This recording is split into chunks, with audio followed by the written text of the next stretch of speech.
Direction la Côte d'Ivoire, Guillaume Soro en colère contre le président Emmanuel Macron. Voici ce qui a tout provoqué.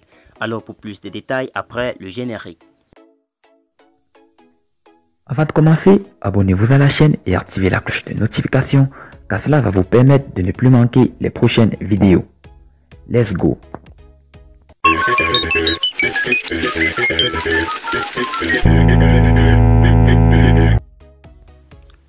Emmanuel Macron a brisé le silence sur la situation sociopolitique en Côte d'Ivoire. Le président français a félicité Alassane Ouattara pour sa réélection à l'issue du scrutin du 31 octobre 2020. Ce geste de l'actuel locataire de l'Élysée déplaît énormément à Guillaume Soro. Le fondateur des Générations et Peuples Solidaires s'est insurgé contre la récente sortie du chef de l'État de la France.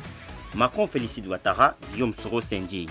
À la suite de la confirmation par le Conseil constitutionnel de la réélection à la présidence de la République de Côte d'Ivoire, je tenais à vous féliciter et vous transmettre ainsi qu'au peuple ivoirien tous mes vœux de succès, a fait savoir Emmanuel Macron quelques jours après la validation de la victoire du candidat du Rassemblement des Ofotistes pour la démocratie et la paix.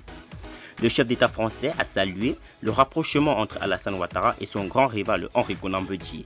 Je souhaite que ce premier pas vers le rassemblement et l'ouverture puisse jeter les bases concrètes d'une réconciliation plus large, plus durable entre tous les Ivoiriens et toutes les sensibilités politiques dans le respect de l'état de droit afin de tourner la page de la violence et de la division, a-t-il souhaité. Pour Emmanuel Macron, le dialogue qui vient d'être renoué avec le président du Parti démocratique de Côte d'Ivoire est porteur d'espoir.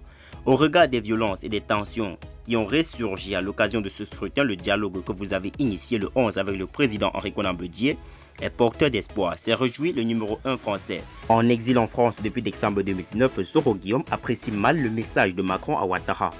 L'ancien président de l'Assemblée nationale ivoirienne a vivement critiqué le soutien du chef de l'Élysée à l'ancien directeur général adjoint du Fonds monétaire international.